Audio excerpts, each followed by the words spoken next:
আসসালামু আলাইকুম। শেরে বাংলা ফজলুল হকের বরিশাল, আমরা সেই শেরে বাংলা ফজলুল হকের উত্তরসূরি। শেরে বাংলা ফজলুল হক এই বরিশালের সন্তান, যিনি জমিদারি প্রথার বিরুদ্ধে লড়াই সংগ্রাম করে এই বাংলার কৃষক প্রজার মুক্তি নিশ্চিত করেছিলেন, জমির অধিকার নিশ্চিত করেছিলেন। আমরা 24-এর এই তরুণ প্রজন্ম ফ্যাসিবাদী ব্যবস্থার বিরুদ্ধে লড়াই সংগ্রাম করে বাংলাদেশের নাগরিকের অধিকার নিশ্চিত করার জন্য কাজ করে যাচ্ছি। প্রিয় বরিশালবাসী, আজকে 11 দলের এই মহাসমাবেশ, আমরা অনেকগুলা বিভাগ ঘুরে ঘুরে আজকে বরিশালে জড়ো হয়েছি। সর্বশেষ আমাদের ঢাকায় মহাসমাবেশ অনুষ্ঠিত হবে, তারপরে প্রত্যেকটা জেলা প্রত্যেকটা উপজেলায় আমাদের এই কর্মসূচি চলমান থাকবে। এবং এর মধ্যেও সরকার যদি গণভোটের রায়ের আলোকে জুলাই সনদ বাস্তবায়ন না করে, তাহলে গণ আন্দোলন এবং গণ অভ্যুত্থান পর্যন্ত যেতে আমরা বাধ্য হব। আমরা এখনো কোনো কঠোর কর্মসূচি দেই নাই, আমরা হরতাল অবরোধের মতো কর্মসূচি দেই নাই, কিন্তু যে কোনো সময়ে সেই ধরনের কর্মসূচি দেওয়ার জন্য আমাদের প্রস্তুতি রয়েছে।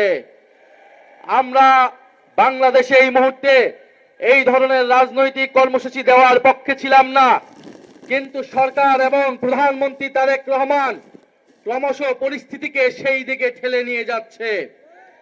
প্রধানমন্ত্রী অনেক ভালো ভালো কথা বলেন, প্রধানমন্ত্রীর মুখে মধু অন্তরে ছলনা।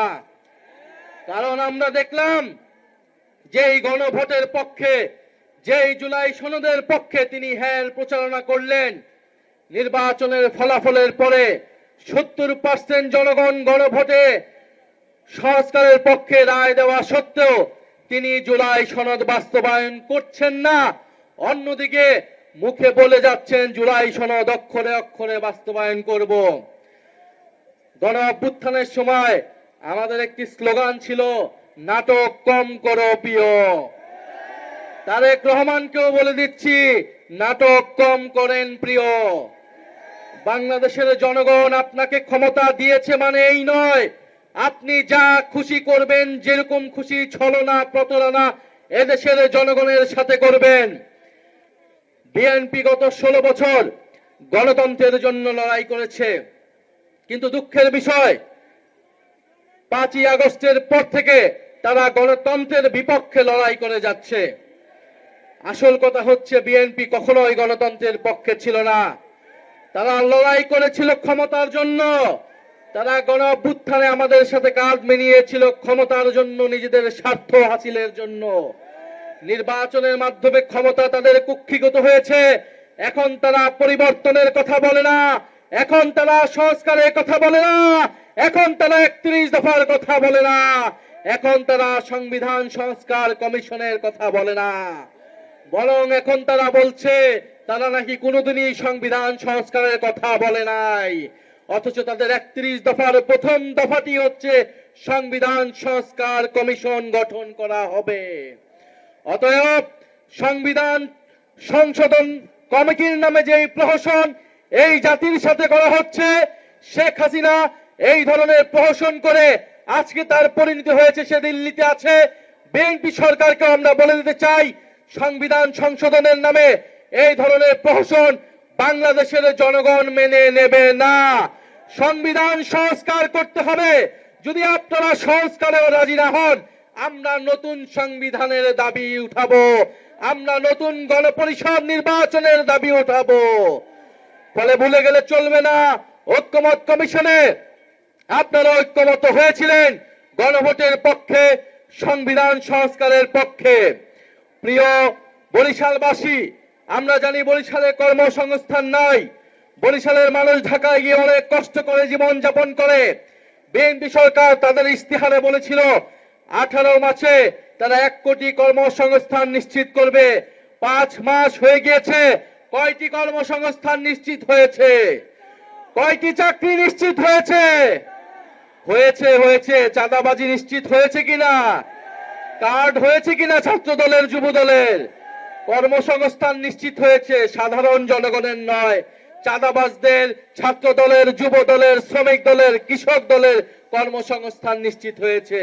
সাধারণ মানুষের কোনো কর্মসংস্থান নিশ্চিত হয় নাই প্রিয় বন্ধুগণ। ফলে প্রিয় বরিশালবাসী, আমরা কর্মসংস্থানের জন্য, বিদ্যুতের জন্য, সীমান্তের সুরক্ষার জন্য, চাঁদাবাজি দুর্নীতি নির্মূলের জন্য, এই দেশের স্বাধীনতা সার্বভৌমত্ব নিশ্চিতের জন্য, সর্বোপরি গণতন্ত্র এবং বৈষম্যহীন বাংলাদেশের জন্য আমরা যারা 24-এর গণ অভ্যুত্থান ঘটিয়েছিলাম, গণবিপ্লব ঘটিয়েছিলাম, আমাদেরকে আবার ঐক্যবদ্ধ হতে হবে, আমাদের আবার রাজপথে সংগ্রাম গড়ে তুলতে হবে। কারণ আমরা মনে করি এই জুলাই বিপ্লব যারা জীবন দিয়েছে, যারা শাহাদাত বরণ করেছে, তাদের আত্মত্যাগকে আমরা কোনোভাবেই বৃথা যেতে দেব না।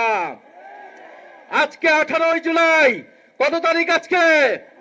18 জুলাই গণ অভ্যুত্থানের সেই ঐতিহাসিক দিন, যেদিন মীর মুগ্ধ ঢাকায় শাহাদাত বরণ করেছিলেন, শহীদ ফারহান ফায়াজ ঢাকায় শাহাদাত বরণ করেছিলেন।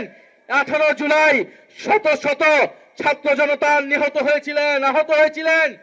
পাবলিক বিশ্ববিদ্যালয় যখন বন্ধ করে দেওয়া হয়েছিল, আমাদের প্রাইভেট বিশ্ববিদ্যালয়ের ভাই বোনেরা রাজপথে নেমে এই কোটা আন্দোলনকে গণ অভ্যুত্থান থেকে বিপ্লবে রূপান্তর করেছিল। আমরা আজকের সেই সমাবেশ থেকে আমাদের সেই প্রাইভেট বিশ্ববিদ্যালয়ের শিক্ষার্থী ভাই ও বন্ধুদের যারা শহীদ হয়েছে, যারা আহত হয়েছে, তাদেরকে আমরা শ্রদ্ধা ভরে স্মরণ করছি এবং আমরা ওয়াদা করছি আমাদের এবারের লড়াই, এবারের সংগ্রামে সংস্কারের পক্ষে, বিচার নিশ্চিতের পক্ষে আমরা সেই প্রাইভেট পাবলিক মাদ্রাসার শিক্ষার্থীদের, সেই শহীদদের আত্মত্যাগকে ধারণ করে এবারে আমাদের সফলতা আমরা অর্জন করব।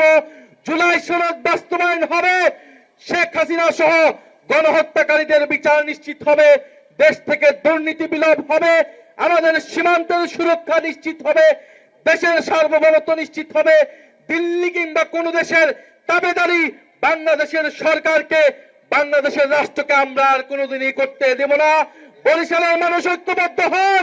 বরিশাল থেকে যদি গণজাগরণ তৈরি হয়, ইনশাল্লাহ বাংলাদেশের প্রতিটি পথে প্রান্তরে এই বিপ্লব ছড়িয়ে যাবে। ইনকিলাব, ইনকিলাব, এই ক্ষমতা না জনতা, ইয়া পোস্তা সংগ্রাম, ই দালালি না রাজা, দালালি না রাজপথ, গোলামি না আজাদি, তুমি কে, আমি কে, আমরা সবাই হাতি হব, এই যুগে যুগে লড়ে যাব। ইনকিলাব, ইনকিলাব।